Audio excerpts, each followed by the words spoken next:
All right, chapter 3 continued. We are reading at the top of page 24. Anne-Marie has just learned from her father that the Germans are closing some Jewish stores. Jews, Anne-Marie repeated. Is Mrs. Hirsch Jewish? Is that why the button shop is closed? Why have they done that? Peter leaned forward. It is their way of tormenting. For some reason, they want to torment Jewish people. It has happened in other countries. They have taken their time here, let us relax a little, but now it seems to be starting.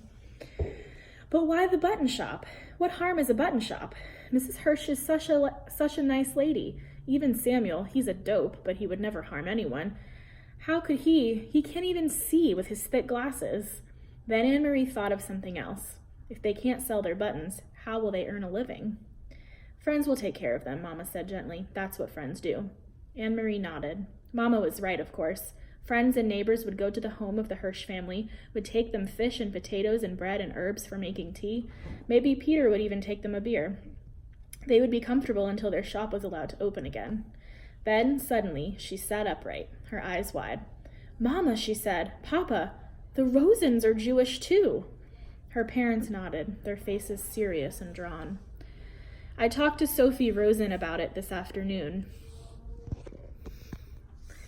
After you told me about the button shop, Mama said. She knows what is happening, but she doesn't think that it will affect them. Anne-Marie thought and understood. She relaxed. Mr. Rosen doesn't have a shop. He's a teacher. They can't close a whole school. She looked at Peter with the question in her eyes. Can they?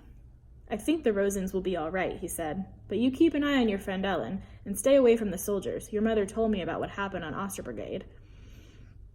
Anne-Marie shrugged. She had almost forgotten the incident. It was nothing. They were only bored and looking for someone to talk to, I think.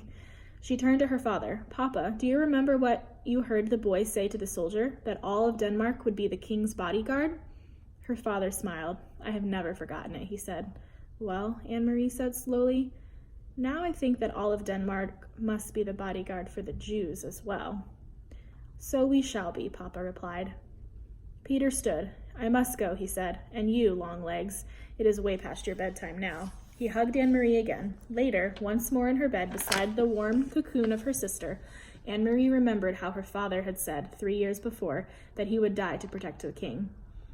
That her mother would too, and Anne-Marie, 7 years old, had announced proudly that she also would.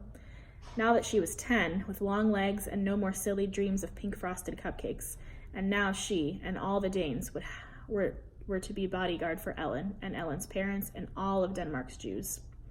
Would she die to protect them? Truly? Anne-Marie was honest enough to admit there in the darkness to herself that she wasn't sure. For a moment she felt frightened, but she pulled the blanket up higher around her neck and relaxed. It was all imaginary anyway, not real. It was only in the fairy tales that people were called upon to be so brave, to die for one another. Not in real-life Denmark. Oh, there were soldiers, that was true, and the courageous resistance leaders who sometimes lost their lives, that was true too. But ordinary people like the Rosens and the Johansons, Anne-Marie admitted to herself, snuggling there in the quiet dark, that she was glad to be an ordinary person who would never be called upon for courage. All right, that's the end of chapter 3.